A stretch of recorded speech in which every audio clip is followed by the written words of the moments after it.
relájate y disfruta con nosotros. Rewind. Bienvenidos. ¡Feliz Año Nuevo! Ok, te fue muy bien en estas fiestas. Estamos iniciando año, Mari López. ¡Feliz Año Nuevo! Sí, ¡Feliz ya 2024! estamos iniciando 2024. Sí, qué emoción, que vengan muchísimos momentos increíbles este año, que vengan muchas sorpresas, muchas bendiciones para todos, mucha chamba. Sí, me da gusto verte de nuevo, Mari. Igualmente, Ya Edgarcito. iniciando un nuevo año, un nuevo ciclo. Sí. Y con un montón de información. Ahora sí nos vamos a poner serios. Va a estar bueno. No. Obvio no. No, serios no. Nos encanta investigar, nos encanta Sí. decir cosas chidas, pero serios, qué flojera. No, jamás, ¿No? jamás de Sí, los no. jamases. Óigame. Entonces, empezamos con... Empezamos. Vamos a Cosas darles chidas.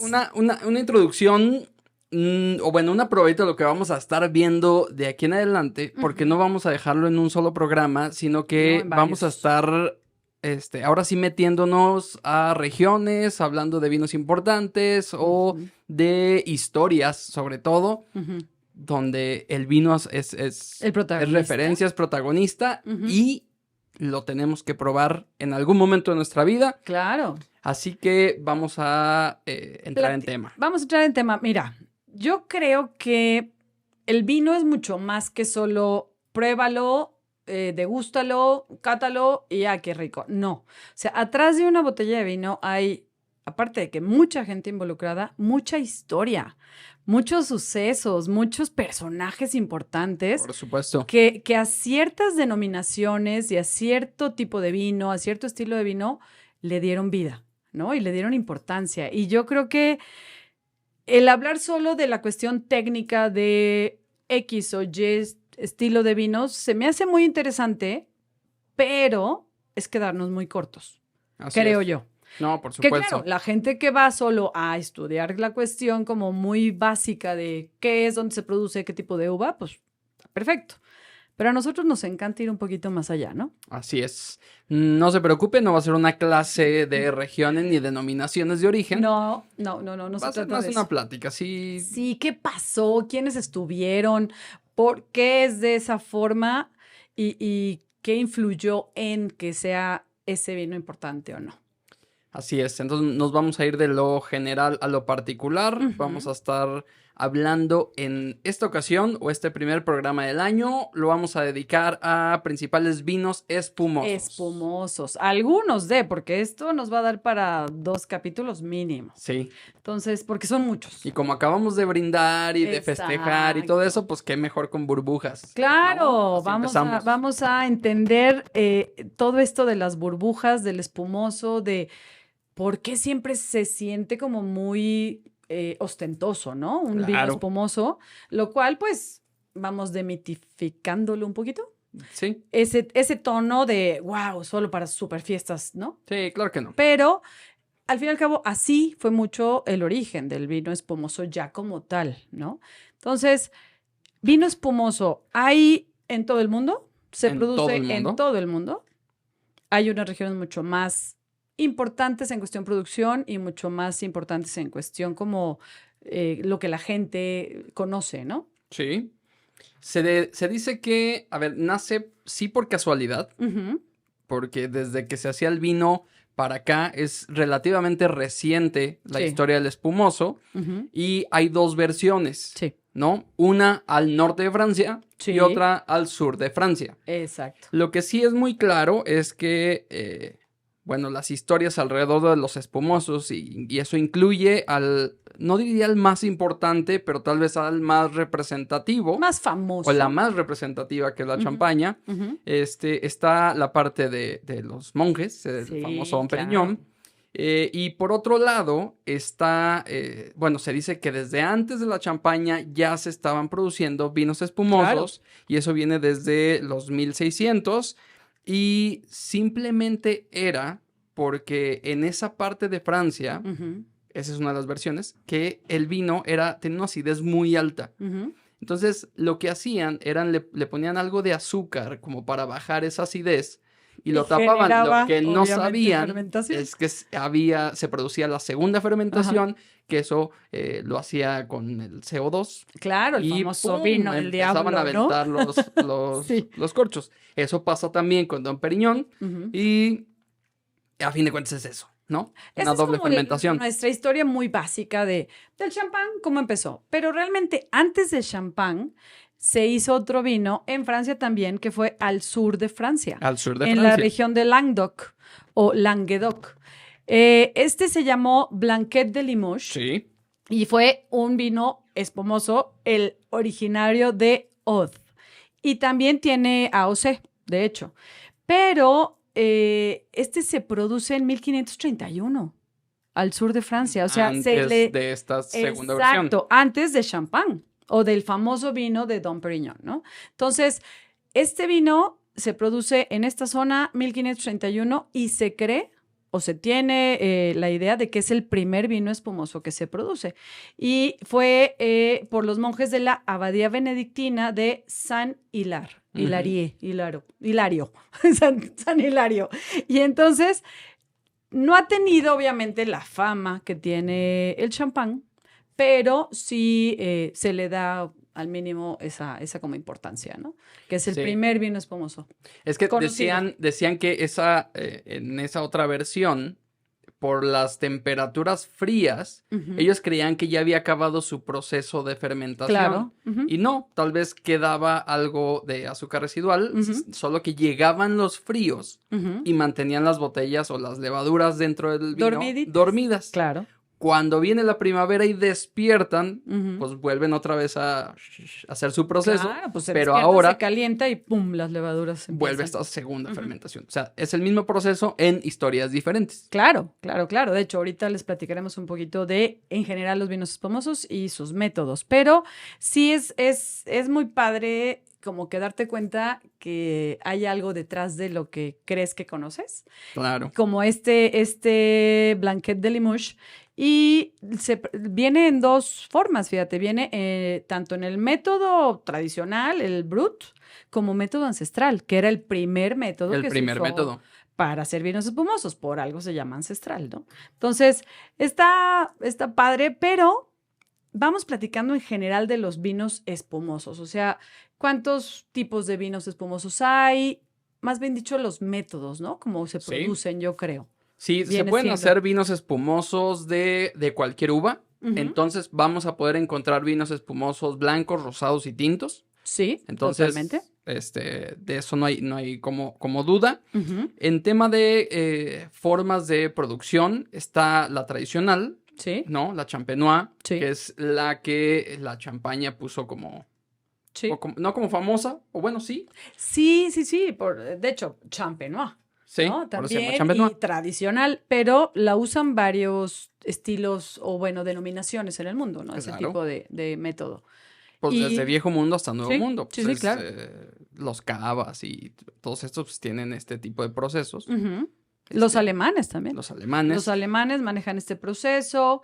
Bueno, obviamente, ciertos italianos, ciertos vinos de Nuevo Mundo. Creo que es el México, más simplemente. usado, ¿no? Sí, es el más método usado. tradicional es el más usado. Sí. Entonces, por Aunque es eso. el más laborioso y el más caro, Exacto. como tal. Ajá. Sí, porque tienes que tener más tiempo en la primera parte del vino, en el vino Sí. base, y también más tiempo en lo que viene siendo la segunda fermentación y todo el rollo de que sí, bueno, eso de que las volteaban manualmente, yo creo que ya son muy, muy pocas quien lo hace, ya hay máquinas No, para y eso. hay máquinas que sí se ven Ajá, luego el cambio. el Giro Palais, Sí, se ¿no? ve Sí. impresionante. Sí, pero muy rápido. El método tradicional champenois, se hace un vino base, por lo general no dejan que la uva madure tanto en el viñedo, Ajá. necesitan más o menos aproximadamente, creo que sobre 7 grados de alcohol en la primera parte de esta vinificación, ¿no? O sea, es un vino que, bien dice, se puede hacer con vino blanco, vino tinto, perdón, con uva blanca, uva tinta, y va la primera parte. Lo hacen con una acidez alta y con poca graduación de alcohol. Ujú. lo pasan a... Puede estar, de hecho, fermentado en barrica, fermentado en tanque, ya eso depende de las cualidades que le quiera dar cada productor, ¿no? Y luego va a una segunda parte que es a la botella. Y en esta botella se le agrega del mismo mosto, del vino inicial, se le agrega, porque en ese mosto todavía hay azúcar. Entonces se le agrega a esta primera o vino base, se cierra, se le puede poner algo de lías también, o bueno, de levaduras, perdón, las lías ya murieron, las levaduras vivas, y se hace la segunda fermentación, ¿no? Y luego ya viene qué tanto azúcar quieres que tenga tu vino. Al final se quita el tapón de las lías y se le agrega azúcar dependiendo el grado de azúcar que quieras que tenga tu vino final, ¿no? O sea, en muy poquitas palabras es como el proceso. Por eso digo que es el más caro y el más, como que con más procesos, ¿no? Aparte hay gente que todavía lo mete, lo deja más tiempo en la botella, más meses o menos meses. Que aparte del método ancestral, hay otras dos formas de hacerlo, muy parecidas al tradicional, que se llama método transfer y método Granvas. El transfer, la segunda fermentación también tiene lugar en la botella, pero posteriormente el líquido es el que se trasvasa a otro recipiente, ¿no? Los espumosos elaborados de esta manera suelen ser menos complejos porque el vino reduce el tiempo de contacto con las levaduras. Y el Granvas, la segunda fermentación, tiene lugar en grandes depósitos de acero inoxidable, porque también ahí se pueden hacer los espumosos. Y bueno, es conveniente para grandes volúmenes y crianzas muy breves, ¿no? Pues tienen también su calidad, pero sí es una forma diferente. Y también ahora sí está el Pet Nat o la forma ancestral. Ajá. Y el Charmat también te faltó. Faltó el Charmat, que es el famoso del Prosecco, ¿no? El Prosecco, los lambruscos se hacen con este método y se hace la primera fermentación en depósitos de acero inoxidable y la segunda también. O sea, en el mismo tanque haces las dos fermentaciones y luego ya lo envasan. Por eso también es menos costoso. En tienda, pues obviamente te va a salir mucho más barato un Prosecco, un lambrusco, que un champán, un cava o estos, ¿no? Perdón, me equivoqué. Los vinos alemanes, el Sekt, es con el transfer, el que decía, sí, ahí me hice bolas. Y obviamente, pues el Pet Nat, que ahorita está muy de moda, ya lo platicamos en un capítulo anterior, cortan la fermentación en el tanque o en la barrica y la mandan a botella y ahí sigue. O sea, es una fermentación, pero como que la detiene un poquito y sigue en la botella. Todas estas vienen de Francia, por eso Francia podemos decir que es el rey de los espumosos. Sí, es el mayor productor de espumosos del mundo. Sí, aunque a veces se ha peleado con España, pero sigue siendo el mayor productor de vino espumoso. Sí, aunque no el mayor exportador. Muchas veces Cava, le gana. Los vinos espumosos Cava le ganan. Pero bueno, esto es un poquito rapidito el rollo de los métodos, ¿no? Métodos. Fíjate, los espumosos tienen su propio día. O sea, hay un día en el año donde festejamos a los espumosos. Cada tercer viernes de octubre es el Día Mundial del Espumoso, ¿no? Ese es en conmemoración a una de las bebidas más consumidas en todo el mundo, la famosa champaña. Pues, ¿ves? Siempre es la champaña. Es que no le podemos quitar el mérito. O sea, hay espumosos en todo el mundo. No vamos a decir que la champaña es la mejor, pero sí es quien puso a los espumosos en el mundo, ¿no? Claro. O sea, los puso en tendencia. Sí, al menos, exacto, hizo esa tendencia. Y es muy interesante cómo es muy difícil leer la etiqueta, por ejemplo, de un vino espumoso francés. A veces los españoles, o bueno, el alemán también está medio complicado, pero hay unas palabritas que son muy básicas en los vinos espumosos. De entrada, si dice vintage o milésime o milesimato, significa que es uva de una misma añada, porque algo que pueden hacer los vinos espumosos es tener mezcla de diferentes añadas. Claro. Tú en un vino espumoso puedes tener 6, 7, 10, 15, 20 añadas, ¿no? Depende cómo guardaron ese vino base, lo cual es muy, no sé, rico en el vino espumoso, ¿no? O sea, no te lo imaginas así. Por eso hay vinos espumosos tan caros. sobre todo los champán. Pero si dice estas palabritas, insisto, es vino de una sola añada, lo cual lo hace también muy especial, porque se supone que fue una añada espectacular, ¿no? Milesimato, vintage o milesime. Milésime. Puede ser. Y no sé en alemán cuál pueda venir, hay que checar exactamente. Pero otra característica, puedes tener vinos hechos con uva blanca y tinta en una misma botella, ¿no? Y si dice Blanc de Noir, es de uva tinta, que por lo general la Pinot Meunier en el champán. Y si dice Blanc de Blancs. Blanc de Blancs es pura uva blanca. Pura uva blanca. Entonces son palabritas como que hay muy básicas, ¿no? Y otra, no se dejen engañar por unas palabras que son seco, semiseco y demás. Ok, aquí se va a clasificar los vinos espumosos por su nivel de azúcar. Hay 7 categorías y aquí depende la palabrita, es cuántos gramos de azúcar residual vamos a encontrar. Claro. En pocas palabras, pues sí, es como del 1 al 7 el nivel de dulzor que vamos a encontrar. Y aquí depende del gusto, prácticamente, el que vamos a adquirir. Porque a veces vemos que es el mismo vino, solo dices, a veces hasta cambia un poquito el precio y dices, pero ¿cómo si es el mismo? ¿No? Si te fijas muy bien, uno es más dulce que otro y bueno, por eso son diferentes. Pero empezamos de Brut Natur. Claro. Brut Natur es literalmente las levaduras se acabaron todo el azúcar. Todo. ¿No? Es el más seco de todos, ¿no? Sí. Y eso es un decir porque es de 0 a 3 gramos por litro. Depende Entonces mucho es prácticamente un 0. la denominación, pero sí, por lo general puede llegar desde 0 hasta 1 o 2 gramos, pero sí es el más seco, digamos, de todos. Sí. Entonces, ese es para los que les gusta sin nada de azúcar residual, sin nada de dulzor. De ahí del Brut Natur viene el Extra Brut, que ya tiene de 0 a 6 gramos por litro de azúcar residual. Ay, se nos cae el micro. Se pone nervioso de... ¿Qué le estás haciendo, Edgar? A ese Hombre, pobre micro. Ya sé. Y de ahí viene el Brut, que es hasta 12 gramos por litro. Que es el más vendido. Sí. Yo creo.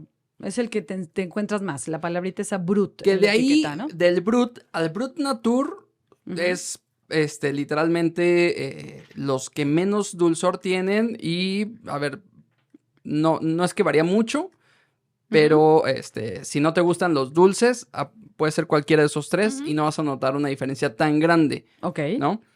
De ahí viene el extra seco. El extra seco. A eso me refiero con no se dejen engañar.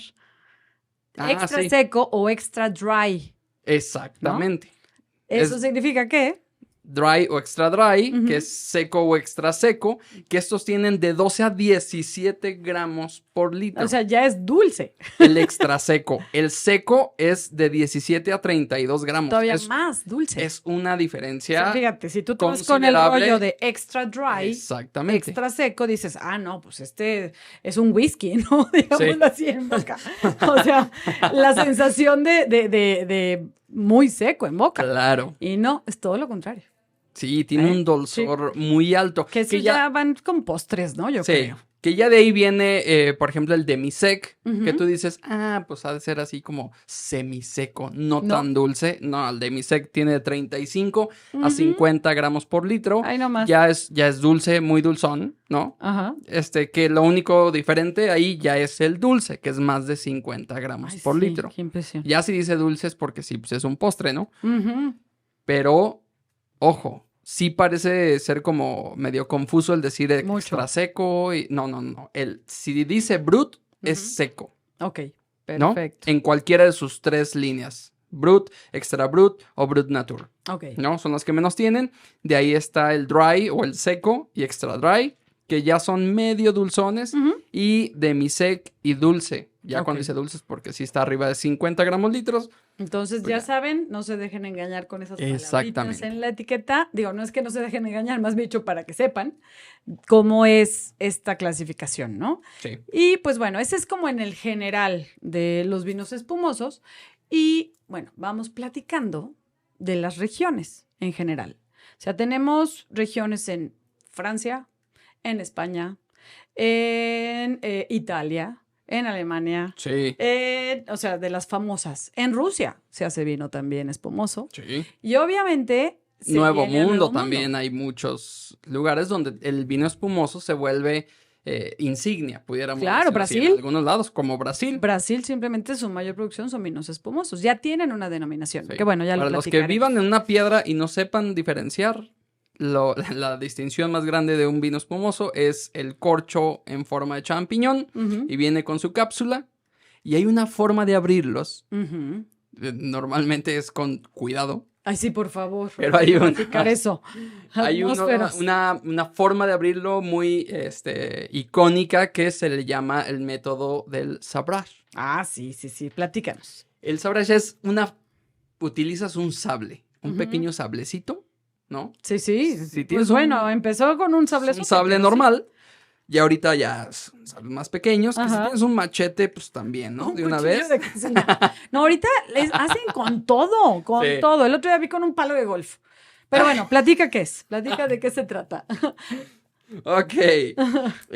Según dicen los historiadores, este método nace en 1800 entre las tropas napoleónicas. Bueno, sí. para ejemplificar, agarras el sable, le das una sobadita hacia el cuello y Ajá. ¡zas! Vas para afuera, ¿no? Sí, Avientas. Lo que pasa es que se rompe. sí, se truena Literalmente. ahora sí que la primera parte de la Pues sí, el boca cuello. de la botella, sí, pues no en todo el cuello, pero sí esa partecita que tiene como dos Sí.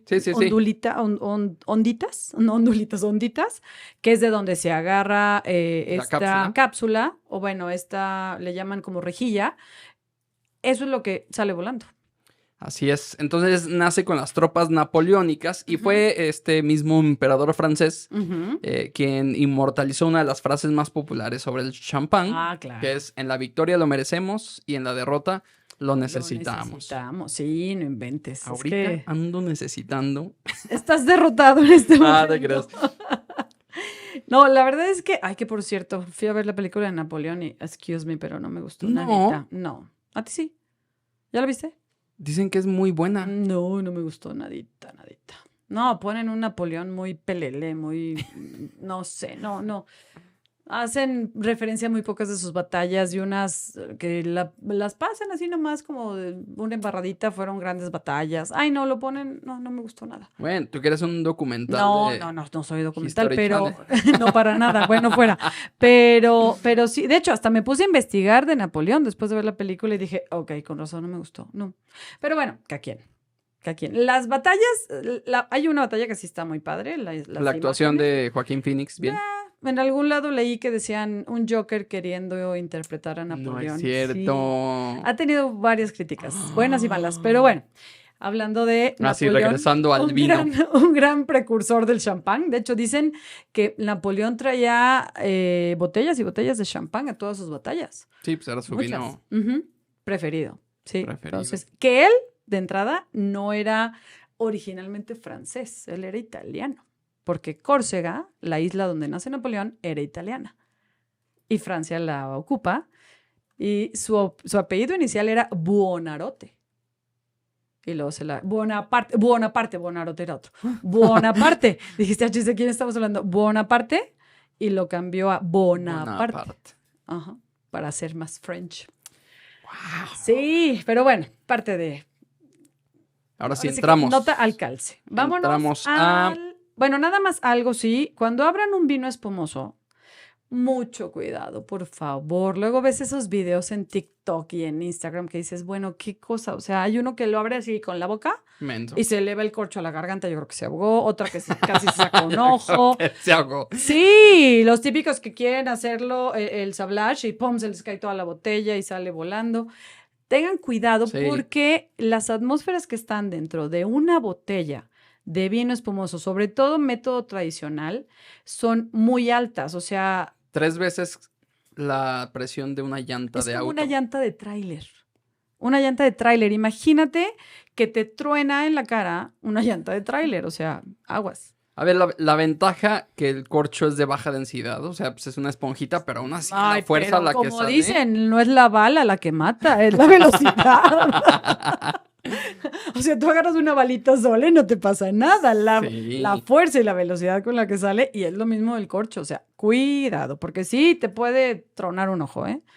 Aguas. Bueno. Hoy no. Para que tengan cuidadito. Pero sí hay con mucho cuidado. Siempre pongan el dedo pulgar encima Tapando de la cápsula desde que empiezan a abrirlo. Siempre, de la rejilla. siempre. Ajá. Quitan la reja, de hecho, siguen manteniendo. Ya ahorita ni se quita, ¿eh? De hecho, es una forma. Si quieres quitarla, va, pero ya ahorita lo que dicen es: nomás se abre la rejita, se deja abierta con el dedo encima y empiezas a girar. Y empiezas a girar la botella. Y siempre teniendo el corcho con tu mano. Puedes quizá mover un poquito la mano hacia un lado, hacia el otro, para que el corcho se vaya soltando, pero siempre tu mano dominante agarra la botella y con la que escribes, como dicen. Con la que escribes, es la...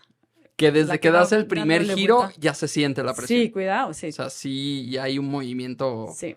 Ya sientes como que, oh, va a salir, va a brincar.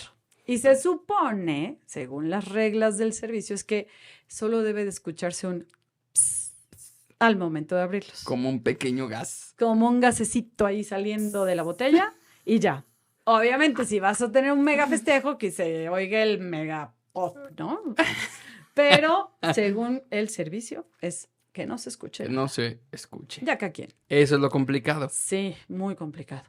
Pero bien, siempre se puede. Eso sí. Ok. A ver, ahora sí, vamos a empezar con las denominaciones. Bueno, sí, las denominaciones y región importante. Bueno, ¿no? Sí, más bien regiones, ¿cierto? Sí, sí. Nos vamos por España. ¿Prefieres o nos vamos por el vino de los reyes? No, pues vámonos por el vino de los reyes. Sí, el champán. El champán, o sea, este vino como tal empieza después del famoso Dom Perignon en la abadía, pero champán región tiene una importancia mucho más antes que solo el vino champán, ¿no? O la AOC. Entonces, esta parte de Champagne tiene varios pueblos o varios lugarcitos, pero tiene uno muy importante que se llama Reims o Reims, no sé.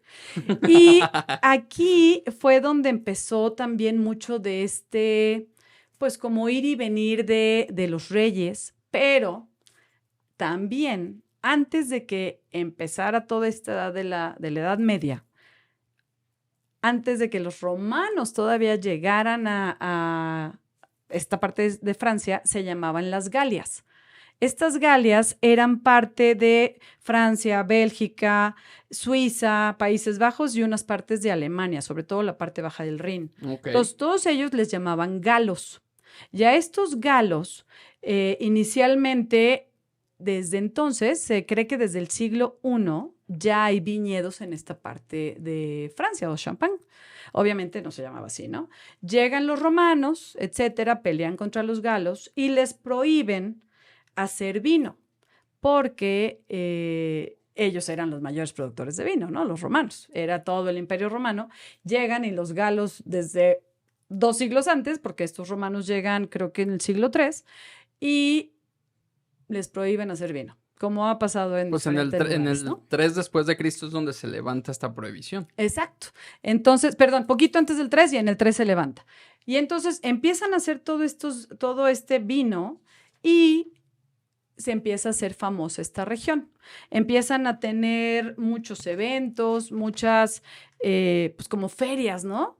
De vino, de champán, pero se le llamaba así por la región como tal, ¿no? De hecho, algo que es muy significativo de Champagne es su suelo. Sí. Es un suelo que se hizo hace, no sé, millones de años, que estaba bajo el mar. Inicialmente toda esa zona, desde Inglaterra, o bueno, todo lo que es, ¿cómo se llama? Todo el Reino Unido, hasta Francia y parte más abajito, era bajo el mar. Entonces vienen todas estas edades y cambios y la era del hielo y la era de bla, bla, bla, bla, y termina juntándose ciertos terrenos, se hacen uno y salen a la superficie. Entonces todo este suelo está lleno de piedra caliza, de piedra calcárea, de fósiles marinos, de algas, de conchas, de todo esto que hace súper específico el suelo de ¿Crees que por champán. eso los vinos ingleses que están iniciando con esto, por eso se parecen mucho a los, bueno, sí, a los Pues tienen, espumosos franceses? pueden llegar a tener las mismas... Porque las variedades son similares. muy similares. Bueno, tienen algunas alemanas, pero sí son muy similares porque es la misma uva la que se da de la misma forma, con cierta acidez, con ciertos aromas, etcétera. Y sí, tienen muy parecidos los suelos. Entonces, pueden llegar a ser, quizá, en su momento, los vinos más parecidos a champán. O sea, los que se hacen ahí, ¿no? En la región. Entonces, sí es muy interesante cómo desde hace millones Sí. de años se va formando todo esto, ¿no? Y es lo que le da también como que un punto distintivo a estos vinos. Entonces, después viene la Edad Media. Sí, después viene la Edad Media. De hecho, Ujú. las primeras huellas que atestiguan una importante actividad vitícola en la Ujú. región de Champagne están vinculadas a la iglesia. Sí, bueno, siempre. Ya ves. Siempre, ¿no? Ajá. En el testamento de San Remigio, Ujú. Ujú. obispo de Reims, Anda que leyendo aquí tirando un cable. es el que bautizó a Clodoveo, Clodoveo, quien fue escrito en el siglo VI. el rey que unió a toda Francia. Ajá. Sí. Se mencionan varias viñas, entre ellas una en el suburbio de Reims. Ujú. La iglesia desempeñó un papel destacado en el desarrollo del viñedo de Champagne. Ujú. De hecho, al igual que San Remigio, el arzobispo de Reims, así como varias abadías de la región, fueron importantes propietarios vitícolas. Ujú. Los métodos de cultivo y el saber hacer de la vinificación se forjaron ahí mismo en sus dominios. Ok, ok. Entonces, pues sí, o sea, entre Francia y la iglesia hay una Relación impresionante. relación como, importante, claro. pues, sobre todo todas estas partes de la Edad Media, o sea, de Europa en la Edad Media, Francia, España, Italia, pues fue mucho las abadías, sobre todo España y Francia, ¿no? Las abadías las que hicieron grandes los viñedos. Desde el siglo I para acá. Ujú. Bueno, las abadías ya vienen más para acá, pero sí, desde el siglo I, Sí, todas por eso, esas partes. desde el siglo I para acá. Ajá. O sea, yo creo que fueron 1000 años de donde hubo el crecimiento Ujú. y el desarrollo de todo lo que es la Champaña. O Sí. de champán. Claro, de toda esta región. Tanto que, por ejemplo, en Reims hay una catedral muy famosa